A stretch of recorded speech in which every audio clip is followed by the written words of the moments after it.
Merci beaucoup DJ, merci mes chers amis, staff d'Imer, parce que nous allons nous remercier. On dit donc qu'on fait une conf, qu'on a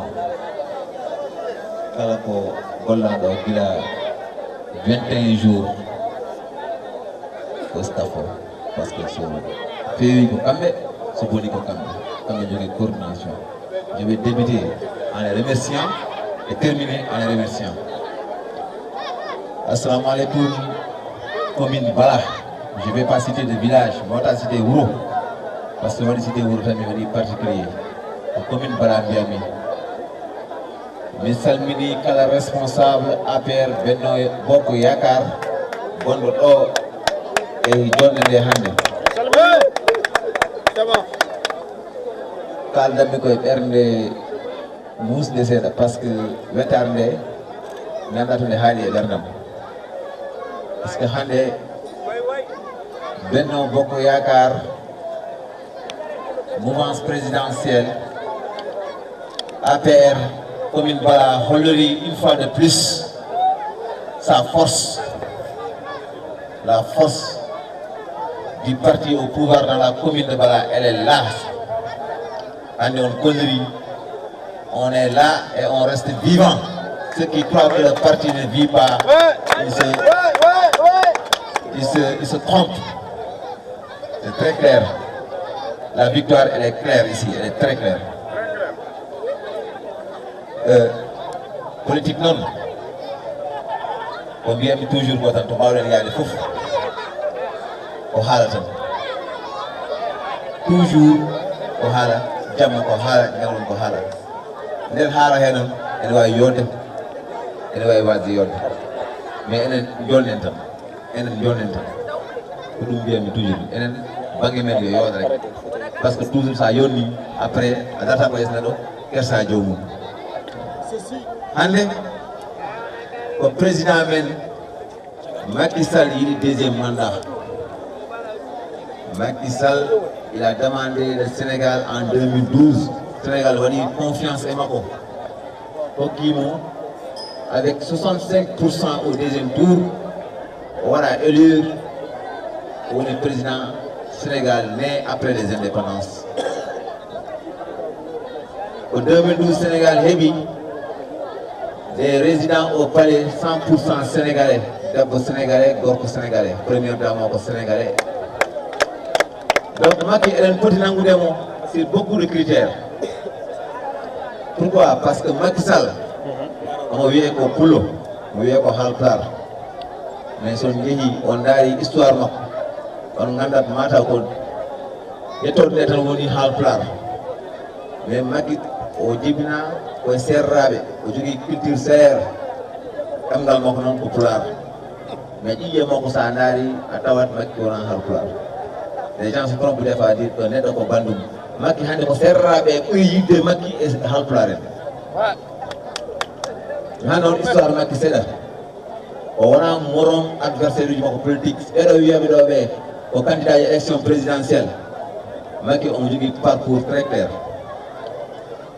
Il a milité d'abord et parti bité de Andi Diouf, parti d'Andi Savané. Après au Yéhi, en 2013, avant 2012, avant l'événement 2000 Ablaïwad, excusez-moi, on a rejoindre Ablaïwad, on a nommé directeur Petrosen, Bangal, parce que dans notre compréhension, affaire pétrole, affaire gaz, hydrocarbures, affaire pétrole, parce que ingénieur, Bangal on a compétence. Bolema ko yodde e fewde o tarran ɗon ni o immi oɗon poste o waɗama nommé ministre de l'intérieur. Avant ɗum d'abord o woni maire au niveau de Fatick to jibinaɗo o woni député aussi au niveau de Fatick o waɗa nommé ministre de l'intérieur o waɗa nommé premier ministre o waɗa président assemblée nationale o fuɗɗi wonde président de la république. On candidat jogi oɗo statut Candidat m'a bien changer le système. Bon système, mon Andy. Il était dans le système. Je ne vais pas parler de son nom, je vais dire que c'est le candidat qui dit qu'il va changer le système. Quel système qui va nous emmener? Il est dans le système. On va nous dans inspecteur impôt et domaine.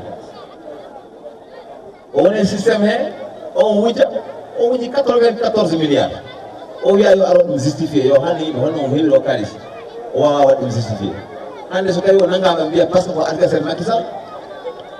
On a Karim Wade, on a Khalifa Sall.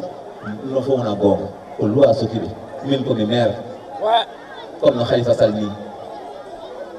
So yeyi do Cheikh na wi Cheikh na wani nan facture wara hen maro e nebo nangam Cheikh na kam facture mi ha trésor bi atna kali so mi so dan dum wi am hokki miskine ko dum uddi Khalifa Sall mo nan dum anu dum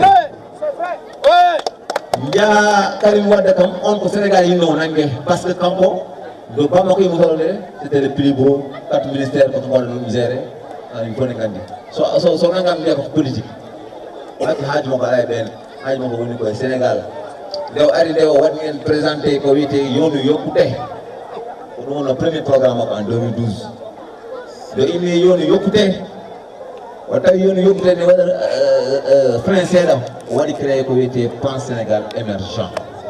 C'est vrai ouais alors ngani wonko heewi yimbe be en surtout en jaabe goldoga on ken pamani alors ngani plan Sénégal émergent wadi ko axe uji des axes et période uji wadi axe 1 axe 2 ha axe uji fof timi ruti kadi wadi plan Sénégal émergent période 1 phase 1 phase 2 phase 1 c'est bouclé do woni ko jidon fudda ko manam satoji forage uji ton de laddi di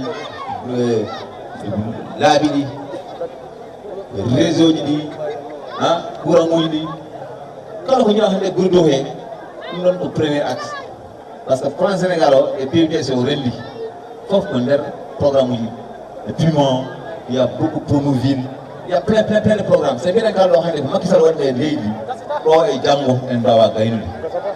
Donc il faut que les gens aient la yémen. Politique, elle est en base de pratiquer, on a non. Politique pour développement.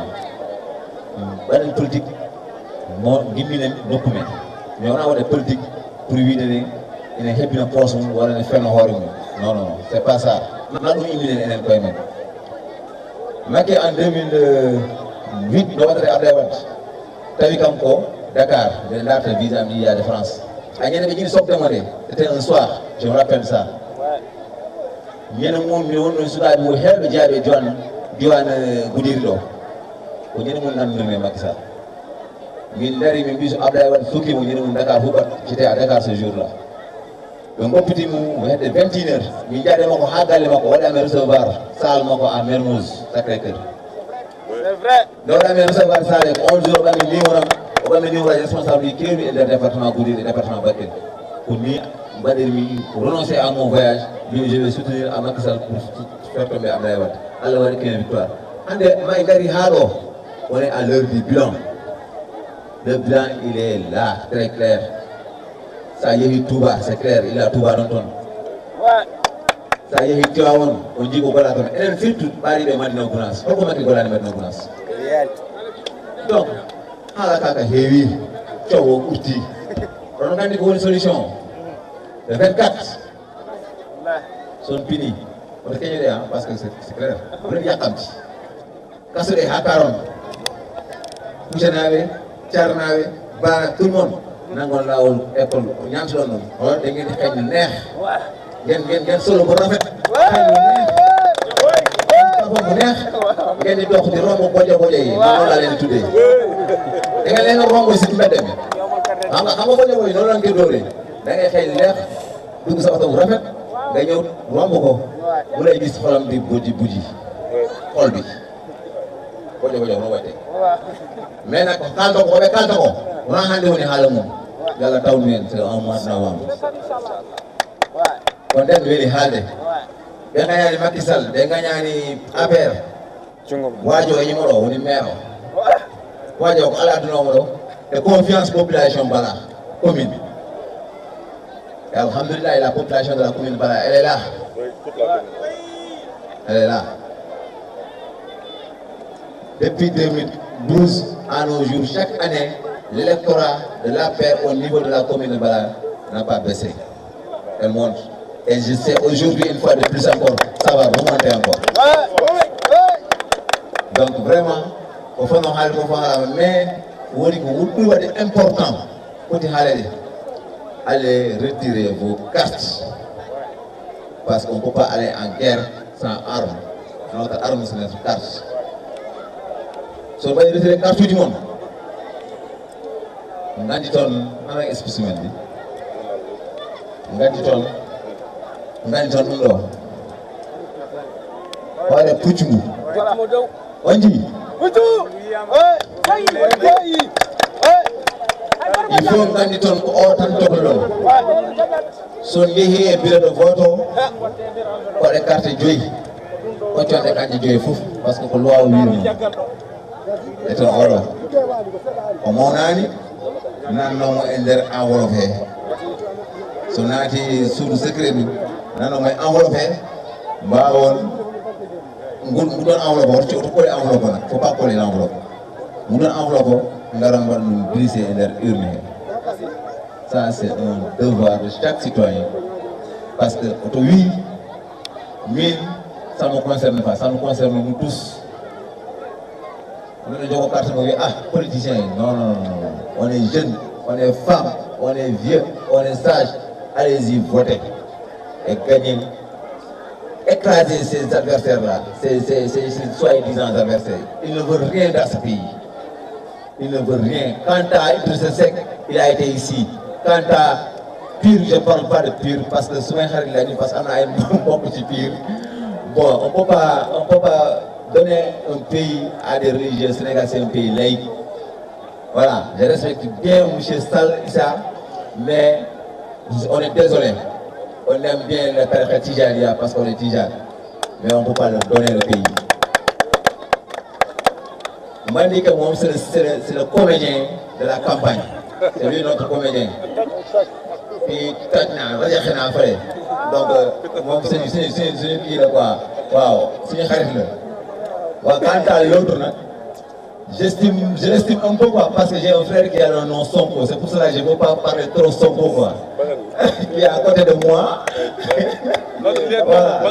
Bakary Sonko, c'est à cause de Bakary Sonko, je ne vais pas attaquer Sonko. Mais je lui dis d'aller continuer à apprendre s'il faut prendre le pays d'ici 10 ans ou 15 ans. Mais pas maintenant, il n'est pas l'heure. Et après les élections qui nous justifient, ce sont 94 milliards. Les Sénégalais en ont besoin parce qu'on est dans un pays pauvre. On est dans un milieu qui a besoin de cet argent pour se développer. Je lance un appel à M. Sonko, là devant la caméra, que vous justifiez ces 94 milliards au lieu de dire du système, de nous parler du système. Le système, il est bon. Depuis Senghor, Abdiouf, Abdoulaye, c'est ce système qui est là et ça qui va continuer le 24, Inch'Allah. Population de Bala, population de la commune de Bala, on dit à Rama. Macky Sall sera réuni dimanche. C'est trop tard de venir dans le groupe aujourd'hui. Mais après ces élections, je les invite autour du table de Ngaramil Ligo pour la commune de Bala. Parce que El Kewani, El Charoudiri, c'est un Kewi, un Libat. El Kewani, c'est un Charoudiri, c'est un Bawad. Dans les livres pour dire, mon gars, il y a une commune de Yarias. Parce que cette vie, bonne fois, il y a la banque. Oh, vous avez ay jaayante xel doxul waaw kenn ku ne bëgg naan man maa la gën a kii affaire yooyu noonu gis ngeen ak ku ne amul jaayante xel la woon est-ce que gis ngeen ñi nekk sama gi ngeen woon de Serambe ëpp ma ci kenn xel ëpp ma ci kenn xam-xam mais ñoom lu ñu soxla mooy balaa jëm kanam commune balaa jëm kanam loolu mooy Macky au soir du 24 inchallah merci beaucoup